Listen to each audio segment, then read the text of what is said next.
Hello everyone, welcome to Invicta channel. So कैसे हैं आप सभी लोग। तो अभी अभी आप सभी लोगों ने यूपी पुलिस कांस्टेबल का एग्जाम तो दिया ही होगा, जो एग्जाम हुआ है, या कुछ बच्चों का भी रह गया होगा।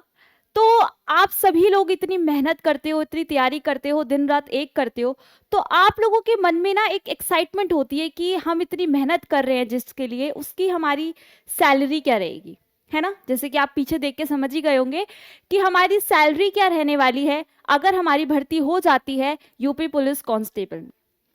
क्या सैलरी रहेगी, क्या क्या आपको अलाउंसेस मिलेंगे, क्या आपका ट्रेनिंग पीरियड का टाइम रहेगा, या क्या आपकी प्रमोशन कैसे होगी।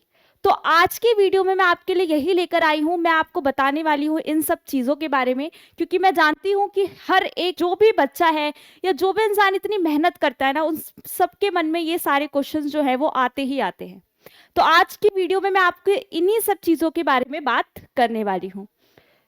तो उस बात करने से पहले मैं आपको बता देती हूँ कि जो हमारा इनविक्टा ऐप है, आप उसको तुरंत डाउनलोड करो। चाहे आप किसी भी एग्जाम की तैयारी कर रहे हो, यहाँ पे आपको मिल जाते हैं अनलिमिटेड क्वेश्चंस। आप जितनी बार भी प्रैक्टिस करोगे, आपको नए से नए क्वेश्चन मिलेंगे। और साथ ही साथ अगर आपका वो क्वेश्चन गलत भी हो जाता है तो उसके नीचे आपको तुरंत उसका सही आंसर और एक्सप्लेनेशन आपको देखने को मिल जाता है।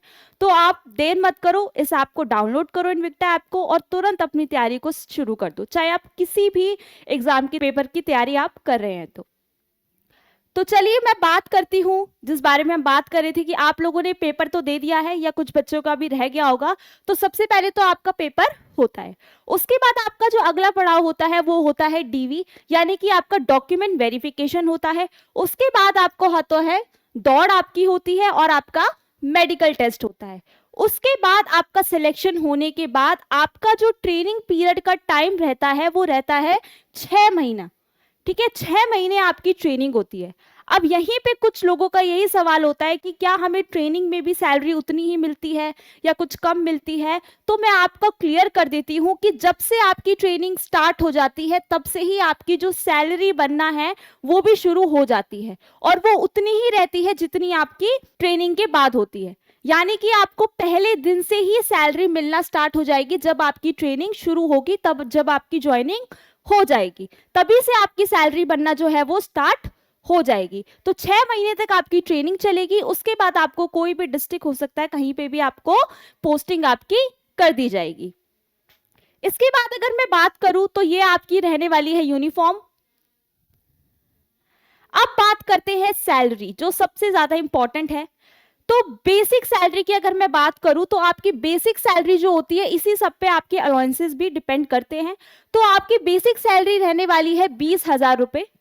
उसी में आपको मिलता है महंगाई भत्ता। वो हर स्टेट का क्या होता है, अपना अलग अलग होता है। तो जैसे यूपी पुलिस में आप हैं तो यूपी पुलिस में आपको कितना मिलेगा, 50% मिलेगा आपकी बेसिक सैलरी पे।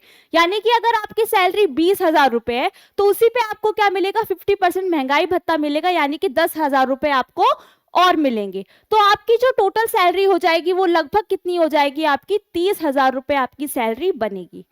इसी में आपका क्या होता है, अगर आपका इंक्रीमेंट होता है हर 6 महीने पे, हर 6 महीने पे आपका 3% का क्या होता है, आपका इंक्रीमेंट होता है।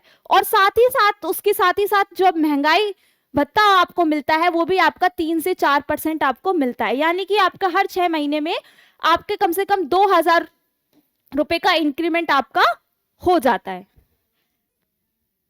इसके बाद देखो कुछ इस तरीके से आपकी जो सैलरी स्लिप होती है वो बन के आती है। आप लोगों ने इतनी मेहनत करी, इतनी तैयारी करी है, तो मैं आशा करती हूँ कि आप सभी को भी आपके नाम की एक दिन ऐसी पे स्लिप मिले। तो हम देख लेते हैं यहाँ पे आपको आपको क्या क्या मिलता है। देखो सबसे पहले तो आपको मिलती है बेसिक सैलरी, उसी में आपको मिलता है कुछ परसेंट पे डीए, एचआरए, आपको ट्रेवल अलाउंस मिलता है और अदर अलाउंसेस भी आपको मिलते हैं। लेकिन कुछ चीजें ऐसी होती हैं जो आपकी सैलरी से, कुछ अलाउंसेस ऐसे होते हैं जो डिडक्ट होते हैं। ठीक है, जैसे कि मैं बात करूं तो आपका पीएफ हो गया, जीपी हो गया, एनपीएस हो गया, जीआईएस हो गया, या आपका प्रॉफिट टैक्स हो गया। तो आपकी सैलरी में से कुछ इतना अमाउंट जो है वो डिडक्ट हो जाता है, और आपका जब क्या होता है, आपकी रिटायरमेंट हो जाती है जब, तो उसके बाद आपको ये मिल जाता है। तो कुछ आपकी जो सैलरी बनती है अप्रोक्स इतनी बनती है। ठीक है, आपकी लगभग 33 से 34 हजार तक आपकी सैलरी जो है वो बन जाती है एक महीने की, इन सब अलाउंसेस को मिलाकर। तो देख लेते हैं और कौन कौन से अलाउंसेस हैं और कितने परसेंट पे हमें वो मिलते हैं। तो अगर मैं बात करूं डीए और एचआरए की, तो जो डीए है वो आपका मिलता है आपकी बेसिक सैलरी पे 46% आपको मिलता है। एचआरए जो आपको मिलता है वो कितना मिलता है, 9 से 27% आपको एचआरए मिलता है आपकी बेसिक सैलरी पे।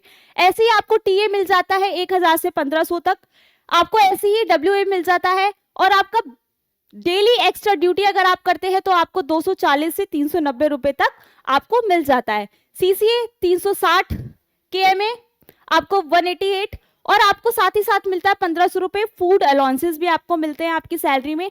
और अगर मैं बात करूं अदर अलाउंसेस की, तो वो आपको 500 से लेके 800 तक आपको पे होता है। स्पेशल ड्यूटी अलाउंसेस, ये स्पेशल ड्यूटी अलाउंसेस कौन से होते हैं, अगर आप 15 अगस्त की ड्यूटी कर रहे हो, 26 जनवरी की ड्यूटी कर रहे हो, तो वो कुछ स्पेशल जो आप ड्यूटी करते हैं उसके लिए भी आपको जो आपका डिपार्टमेंट रिक्वायर्ड होता है वो डिसाइड तभी होता है। 1 मंथ एक्स्ट्रा सैलरी, आपको साल में आपकी 12 महीने की तो सैलरी आती ही आती है, लेकिन साल में आपको एक महीना ऐसा होता है जिसमें आपको डबल सैलरी मिलती है, मतलब एक महीने की जो तनख्वाह होती है वो आपको ज्यादा मिलती है। यूनिफॉर्म अलाउंसेस, जो आप वर्दी पहनते हो वो भी आपको सिलवाने के लिए क्या मिलते हैं, 3000 रुपए मिलते हैं नवंबर महीने में।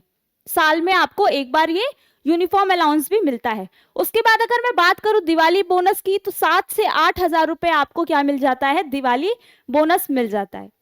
तो आपकी इतनी मेहनत जो आप कर रहे हो, तो इन सब चीजों के लिए।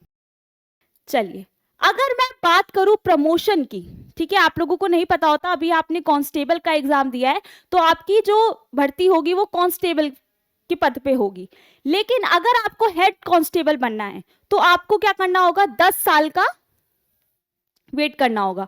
अगर आपको कांस्टेबल से हेड कांस्टेबल बनना है तो 10 साल आपके लग जाते हैं, लेकिन अगर आप इससे पहले आपका प्रमोशन हो जाता है, वो होता है आपके काम पर कि आपका कैसा रिकॉर्ड रहा है, उस बेसिस पे भी आपका प्रमोशन होता है। और अगर मैं बात करूं एएसआई, तो एएसआई के पद को अब खत्म कर दिया गया है, ठीक है, आप सीधा हेड कांस्टेबल से क्या बनाया जाता है, एसआई बना जाता है। और एसआई आपका किस बेसिस पे बनते हैं, आपका बेस्ट रिकॉर्ड देखा जाता है, जिसका भी बेस्ट रिकॉर्ड होता है उसके अकॉर्डिंग आपको एसआई का प्रमोशन मिलता है, वरना आपके हेड कांस्टेबल की भर्ती से ही आपका क्या हो जाता है, रिटायरमेंट हो जाता है।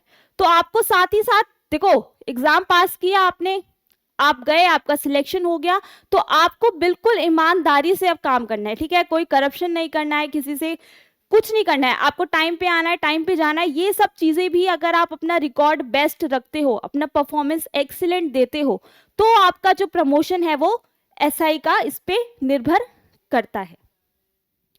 तो यही सब चीजें होती है जो हर बच्चा जानना चाहता है, ठीक है, इसीलिए वो मेहनत करता है, इसीलिए वो इतना आगे बढ़ता है, पढ़ता है। ऐसे ही जानकारी पाने के लिए आप बने रहे हमारे चैनल से और सब्सक्राइब करें, और अगर आपको मेरी वीडियो अच्छी लगी हो तो प्लीज लाइक। Thank you.